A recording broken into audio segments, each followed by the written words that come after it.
La question que je vais essayer d'évoquer assez rapidement et sans créer de nouvelles catastrophes, c'est de savoir qu'est-ce qui fait qu'à un moment, des mobilisations politiques et sociales sont qualifiées pénalement, que la liste que Vanessa vient d'évoquer, à laquelle on peut ajouter effectivement la séquestration, tu as évoqué la dégradation, l'association de malfaiteurs. Pourquoi est-ce que toutes ces catégories du droit pénal classique en viennent à être utilisées dans un contexte de mobilisation politique et sociale qui vont à un moment être codées pénalement ce qui va permettre de lancer une chaîne répressive qui est une chaîne répressive expéditive, très classique malheureusement, mais expéditive, la garde à vue, la comparution immédiate, les peines d'emprisonnement qu'elles produisent et qu'elles produisent massivement.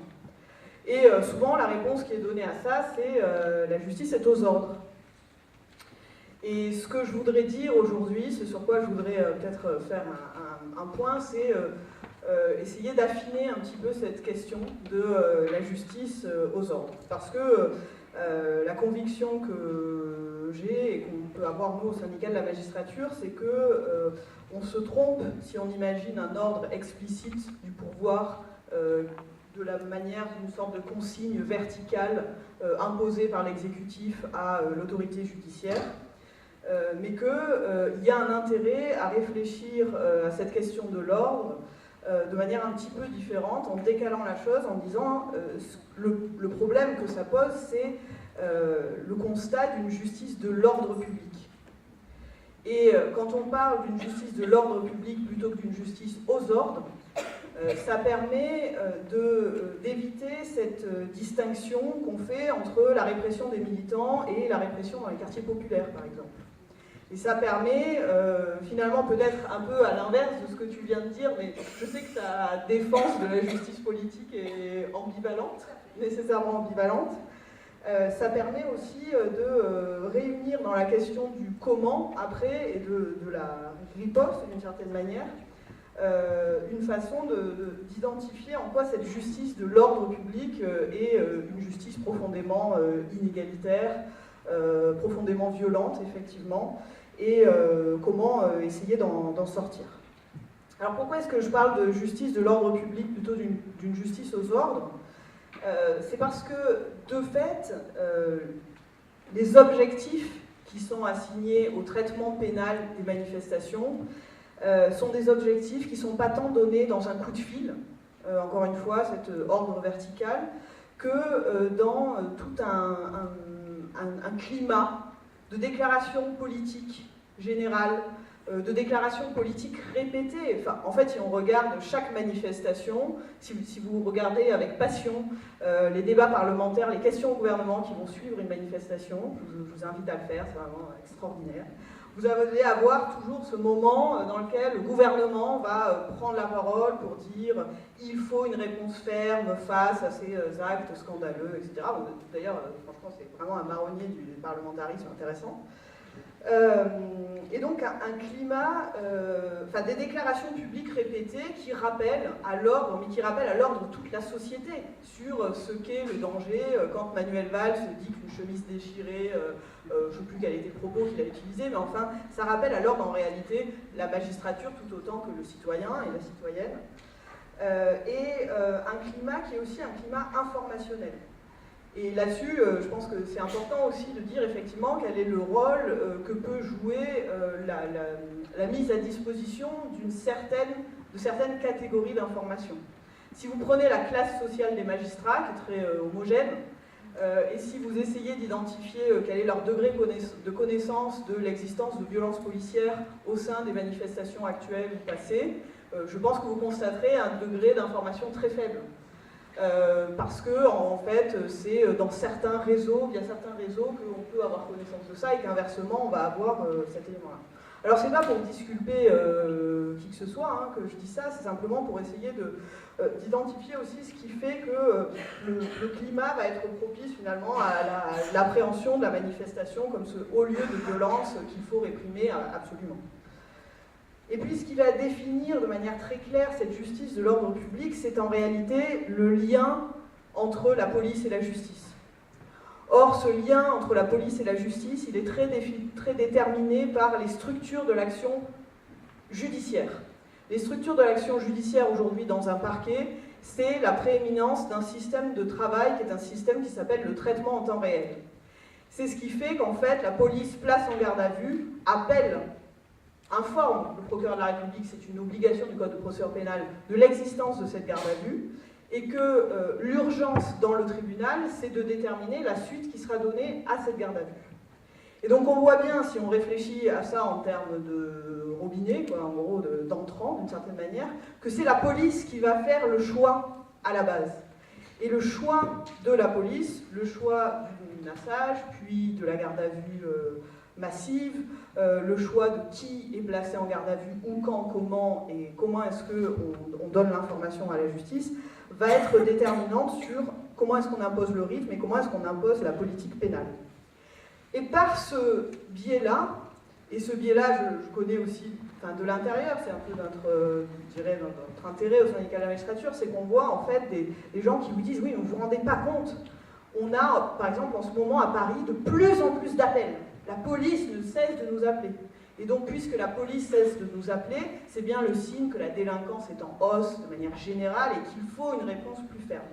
Donc on voit bien que c'est cet élément-là qui va créer finalement et qui va soumettre la justice à un objectif d'ordre public qui est un objectif historiquement des préfets.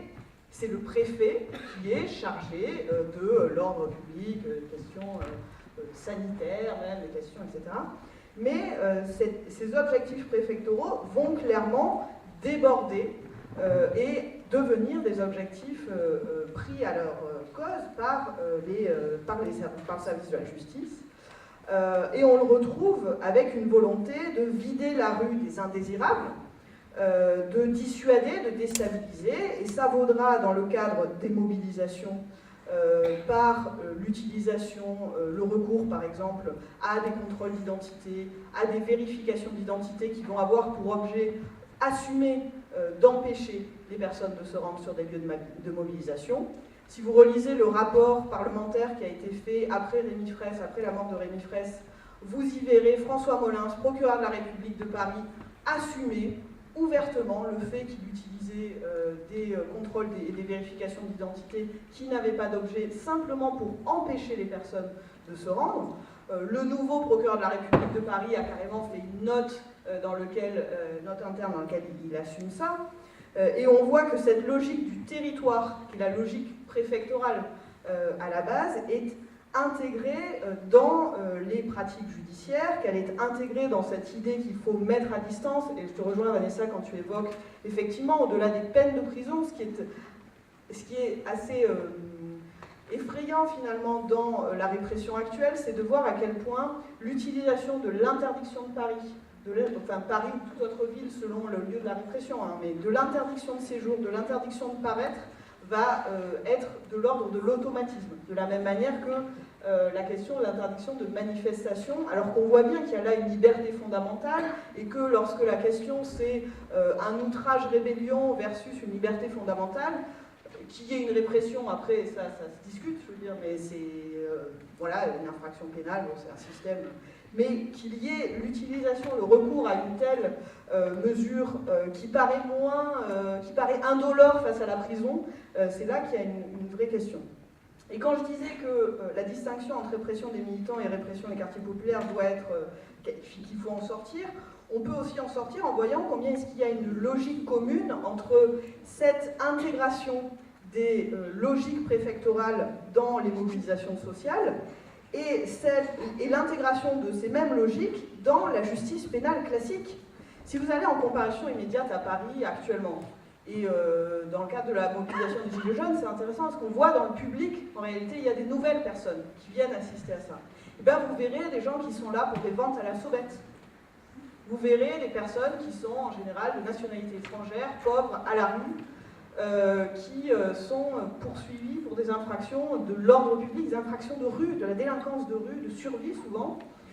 mais dont on voit bien qu'effectivement la justice a intégré cette logique qu'il fallait finalement vider la rue. Alors bien sûr, il y a des formes, d'ordre d'une certaine manière quand on demande à ce que toutes les informations remontent. En fait, le ministère de la Justice fait une petite circulaire d'une page qui dit merci, dans le cadre de cette journée de mobilisation, nous souhaitons avoir toutes les informations sur toutes les procédures qui ont été faites. Donc évidemment, si vous savez qu'une personne est en supervision de votre travail, vous allez, même si vous essayez de résister, en fait, votre action professionnelle va en être modifiée. Il y a des ordres, d'une certaine manière, qui sont dans des circulaires. Je vous invite à lire la circulaire du 20 septembre 2016, qui était une circulaire vadémécum de la répression, qui a en annexe, donc qui dit un peu toutes les infractions pénales qui peuvent être utilisées, donc jusqu'à l'entrave à des travaux publics, plein de trucs qui sont complètement ressortis des placards, des tiroirs du code pénal, et des circulaires aussi sur le profilage génétique. Sur le fait que l'ADN doit être systématiquement, et ça on est sur des circulaires qui datent de 2008, de 2006, et qui n'ont jamais été abrogées, et qui disent qu'il faut systématiquement prendre le profil génétique de toute personne placée en garde à vue, y compris des mineurs. Vous allez avoir évidemment, et donc toutes ces attentes qui vont être données dans des circulaires générales. Alors il y a des circulaires générales comme celle de septembre 2016, et puis il y a des circulaires un peu plus particulières. Par exemple, une circulaire sur la répression pénale vers Calais. Là, pour le coup, il va y avoir une circulaire très précise avec toutes les infractions pénales sur les zones, c'est pas aéroportuaires, là, ça doit être ça, aéroportuaires, frontalières, etc. Mais en tout cas, donc vous allez avoir ce système-là. Et puis, cette question de la focalisation des attentes de l'exécutif qui veut nommer effectivement des procureurs en ligne et à l'aise, comme dit notre Premier ministre, mais qui va choisir qui il nomme, et qui va aussi créer les conditions de ce que l'action judiciaire soit une action au service de l'ordre public. Et ce sur quoi il y a des marges de manœuvre de mobilisation, c'est évidemment d'identifier toutes ces mécaniques pénales, le traitement en temps réel, le fichage génétique, les procédures expéditives, interroger les peines, se mobiliser quand des lois pénales veulent envisager, comme c'était le cas de la loi de programmation de la justice, qu'on puisse placer sous écoute des personnes qui encourent 3 ans d'emprisonnement. Ça, c'est des choses qui sont importantes, et c'est aussi identifier effectivement toutes ces infractions pénales et ce mouvement de la loi pénale qui fait qu'on se déconnecte de l'idée que le droit pénal sert à protéger la société contre une action qui a des conséquences. En fait, dans les infractions qui ont été citées précédemment, on voit que l'évolution, c'est des infractions qui sont déconnectées totalement d'un résultat dommageable pour la société. L'association de malfaiteurs, elle peut être poursuivie quand bien même il n'y a aucun résultat, il n'y a eu aucune conséquence. L'intrusion dans l'établissement scolaire, elle est poursuivie alors qu'il n'y a aucune conséquence. C'est l'intrusion en vue d'eux. L'occupation de hall d'immeuble, c'est une infraction dans laquelle, en soi, il n'y a pas d'action autre que la présence dans un espace privé. Et à la fois ces infractions pénales dans lesquelles il n'y a pas de résultat, qui sont des infractions de l'intention, et puis des infractions pénales, inversement, où il n'y a pas de... Voilà, il n'y a pas de dommage, il y a juste un élément matériel. C'est le cas du fait que la contravention du fait d'avoir le visage dissimulé dans une manifestation est devenue une infraction pénale, un délit, avec la possibilité de passer en garde à vue, en comparution immédiate pour ça. Ce sur quoi il faut être vigilant, et je conclue là-dessus, hein, c'est évidemment ce phénomène qui fait que dans le cadre dans ce contexte-là, la justice va avoir le double écueil d'individualiser les faits, c'est-à-dire de les sortir de leur contexte.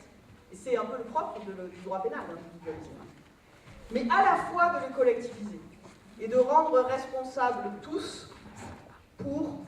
certaines actions. Et donc on est dans cette ambivalence folle dans laquelle on va à la fois finalement individualiser et collectiviser, et c'est ça qui va, ce double mouvement permanent de balancier, qui va faire la force de la répression pénale, encore une fois, dans ce contexte de mobilisation, mais de manière plus générale, dans celui de la focalisation judiciaire et policière sur le quartier populaire.